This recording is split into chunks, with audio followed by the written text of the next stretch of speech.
I need you to be honest with me. Outside of the Quake badges, when is the hammer useful at all in Paper Mario?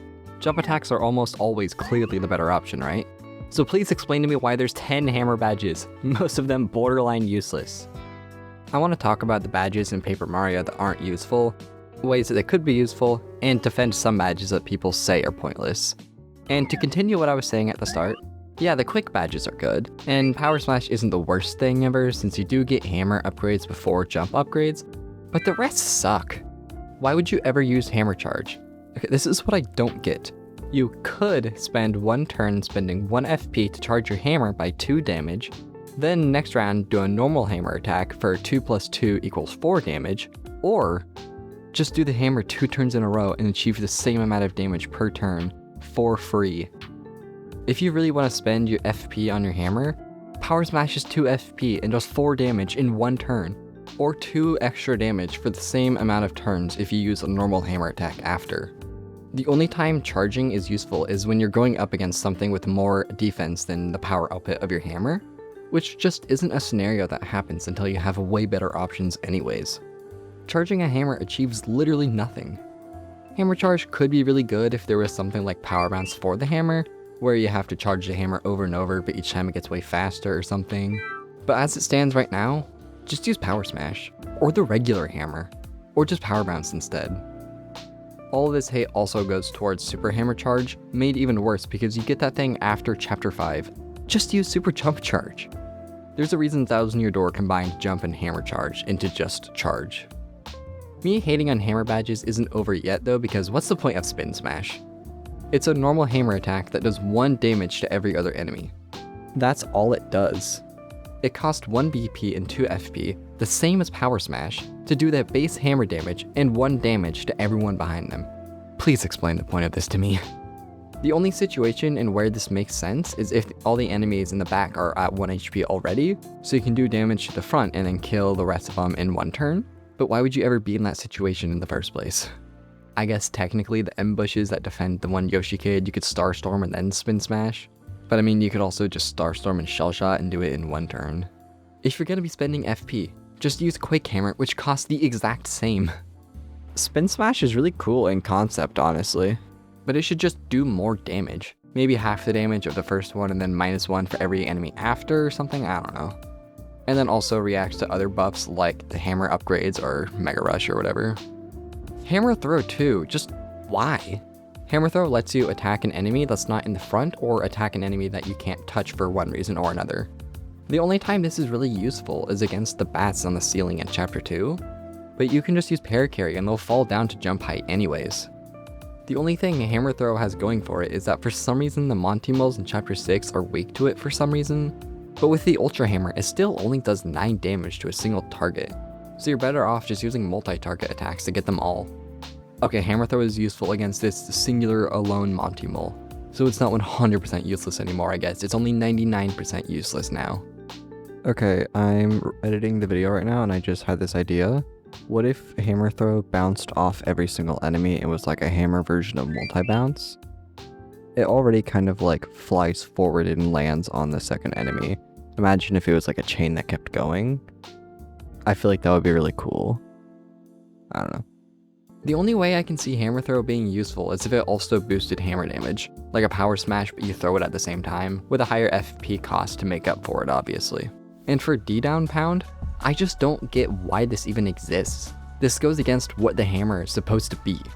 How the hammer is supposed to work in the game's balancing is that jump is more versatile, but instead of doing 6 damage, you do 3 damage and then 3 damage, where the hammer does 6 damage instead, and then you can also attack like spiked enemies. So if an enemy has 2 defense, the Super Boots will only do 2 damage total, whereas the hammer will do 4. That's the whole point of the hammer. But then D-Down Jump exists, which is a jump that pierces defense, which already kind of replaces the hammer, but then hammer gets D-Down Pound, which lets your hammer pierce the defense? Why? D-Down Pound does the exact same thing as D-Down Jump, but D-Down Jump can be used for almost any enemy in the game. And if you do the math, unless an enemy has 3 defense, a Power Smash is better anyways. Don't think I'm saying that D-Down Jump is an amazing badge, it's iffy at best, but its existence invalidates D-Down Pound entirely. And okay, You get D down pound after chapter 1 and D down jump in the middle of chapter 3, meaning you have all of chapter 2 before you get D down jump. So maybe it's useful against Koopa? Oh wait, he has 0 defense, it can't even be hit with a hammer anyways. The only thing with defense between these two badges are the clefs and the stone chomps. For the clefs, just run away, they're annoying anyways. For the stone chomp fight, just use power bomb. And for the stone chomps in the Koopa fight, just ignore them. If Koopa dies, the stone chomp dies too, and if you kill the stone chomp, it'll just come back. And if you really want the stone chomp dead, just use thunder rages that also attack Koopa. So there's not one use where D down pound is really any good before you get D down jump. I just don't see a world where these two badges can exist at the same time and both still be useful. There's probably a reason why Thousand Year Door removed D down jump entirely and only brought back D down pound as piercing blow. And the last useless hammer badge is Mega Smash. It's Power Smash, but instead of doing +2 damage, it's +4. There's just no situation where this badge is useful. You get this badge towards the end of chapter 6, only like 5 minutes before you get Super Jump Charge. For boss fights, Super Jump Charge and Power Bounce are all you need from here on out. And for regular fights, 6 FP is just too much for an attack that only hits one target. Either use something cheaper like Power Bounce, or if you want to attack more than one enemy, just use Power Bomb, it's the same price. If you aren't using Power Bounce because you either don't want to, or don't know how overpowered it is, Power Smash is okay for boss fights, I guess, but it's just so expensive that it's hard to recommend. A lot of these arguments also contribute to Mega Jump for it not being useful either. In the game, there's unused jump and hammer badges that are in-betweens of Power and Mega Stomp and Power and Mega Smash. And honestly, I'd rather these, cause 4 FP is a lot more reasonable than 6. Foxy jumped up on my chair in the middle of recording that. Do you wanna purr into the microphone, Foxy? There you go. You're featured in the video now. I've been hating on hammer badges the whole video so far, but there's also some not so good jump badges. I wanted to talk about jump charge here, but it's actually not terrible against General Guy, I guess, so I'll give it a pass. Well, Foxy thinks it's pretty good apparently. So instead, I want to talk about Shrink and Dizzy Stomp. Both are normal jump attacks that have a chance to shrink the enemy and to make them dizzy respectively. I said this in the Star Spirit video, but I just don't get the point of these statuses. Yeah, if the enemy is dizzy, they have a chance not to deal damage to you. But you know what also doesn't have a chance to deal any damage to me? The enemy I just killed with Power Jump. Yeah, there are edge cases where like, oh yeah, Sleepy Stomp could be a pretty cool strategy. But also, you know what's an even better strategy than making your enemy sleep? Is making your enemy dead. The only times these are useful is if you use them against harder enemies, but bosses aren't susceptible to them for the most part. And for Junior Troopa, okay, I'm sorry if you struggled with Junior Troopa in the past and this comes off like an insult. I'm not trying to be rude, but Junior Troopa isn't hard. So where are these two ever useful? There is a third one of these badges, that being Sleepy Stomp. Just like Lullaby, this one is pretty good against General Guy and Can't See Koopa. And after thinking about it, only because of writing this video, since you can both put them to sleep and deal at least a little bit of damage at the same time, Sleepy Stomp is actually better than Lullaby. Shrink and Dizzy Stomp though, honestly I feel like these would be a lot cooler if these were badges that could be stacked on top of other badges. Power Jump with a chance to make the enemies dizzy or something. Or at the very least, if I'm gonna be spending my FP, make it guaranteed against normal enemies or something so I don't waste my FP. Before I talk about actually useless badges, I need to defend some badges that get unrightfully hated. In my research for this video, I've seen a lot of people hate on I Spy. Yes, you're included in this, Snowy. And I just don't get it. With I Spy, if you're in the same room as a star piece, it'll let you know. How else are you supposed to know that hammering this random part of this floor in this random room will give you a star piece? What, are you gonna look at a guide to find all of them? That's really lame. Yeah, if you're struggling to find one or two, whatever, go wild, I did it too. But if you're going after 100%, you need some way in-game of knowing where all the collectibles are. So why would you say I Spy is useless? I don't get it. Just because you're not going for 100% doesn't mean it has no purpose. And yes, I know what's his name can tell you where the star piece is, but you're not gonna do that for all 63 star pieces out in the world. You really couldn't add one more, could you? There's also way too many people hating on Speedy Spin. And I don't know what to say to these people other than, have you even tried the badge before? Look at this and tell me this is useless. Using Speedy Spin, you can go through Tubba's mansion without even having to use bow. It's that good. This shouldn't even be a discussion. This is an S tier badge, one of, if not the best. What, are you gonna tell me that you don't need to have a faster speed? That you have an attention span where this is acceptable? That's just not something even possible. We can stop lying now. I also saw someone say that Dodge Master isn't very helpful because you can just learn the timings, which you're not wrong, but that's not all that Dodge Master does. If you try and power bounce certain enemies, mostly bosses, there's a high chance that the game will just cut your power bounce short and you can't just power bounce 100 times in a row, sticker star.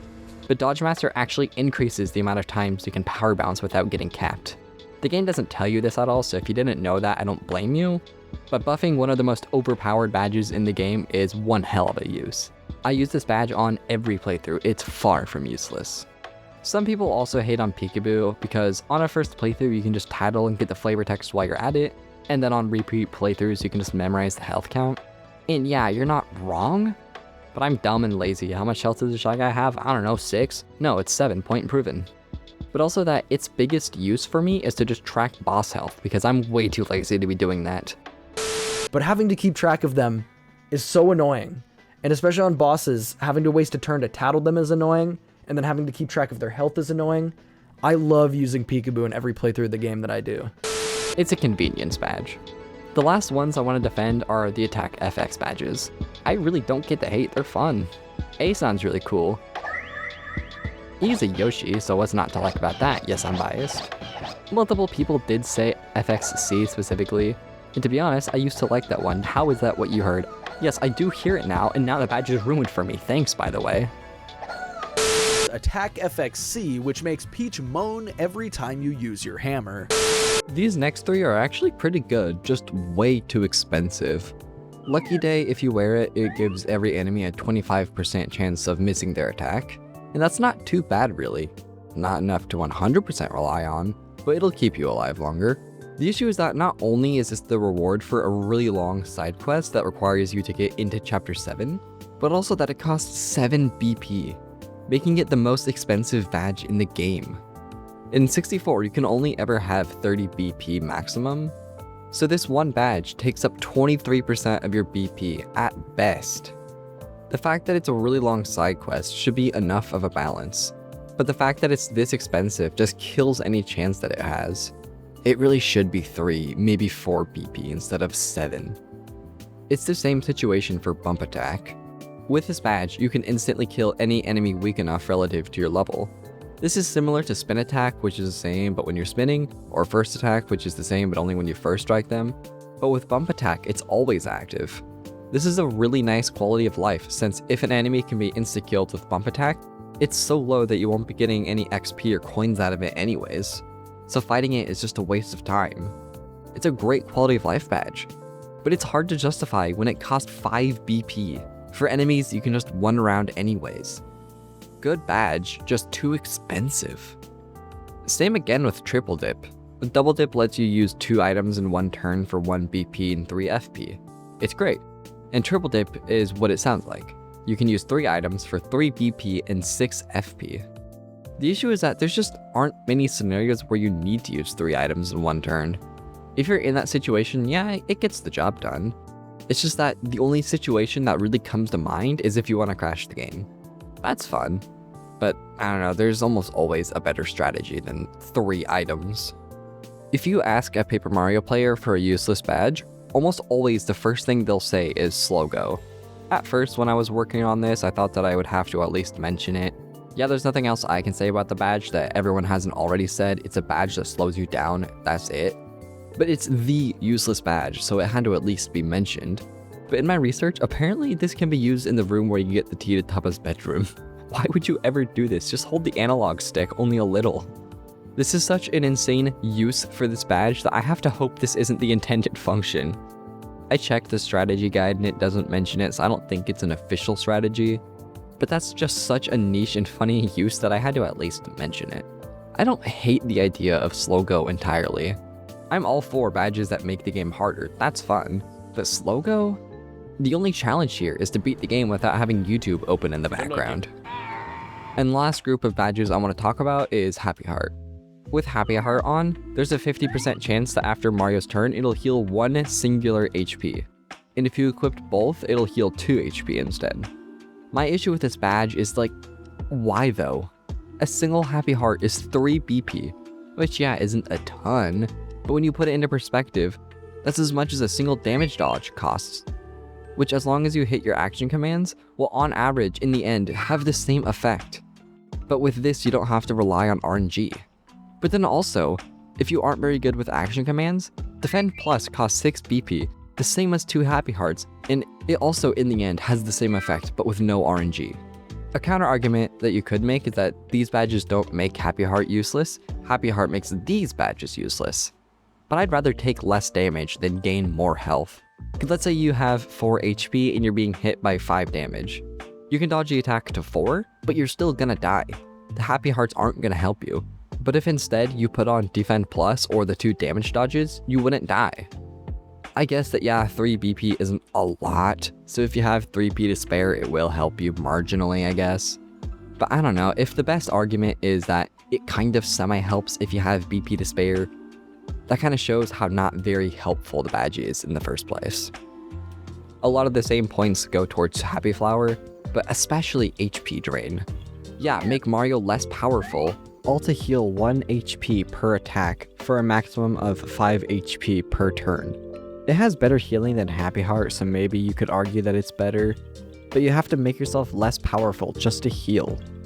If you just had higher defense, you'd deal more damage and have more overall HP. Again, like if you have BP to spare, it might kind of help maybe, but with how scarce BP is in this game, I don't know.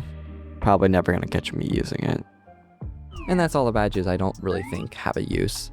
There's a lot more badges that only have like 1 use and most of the time aren't very helpful, but I mainly wanted to talk about the stuff that doesn't have a use at all.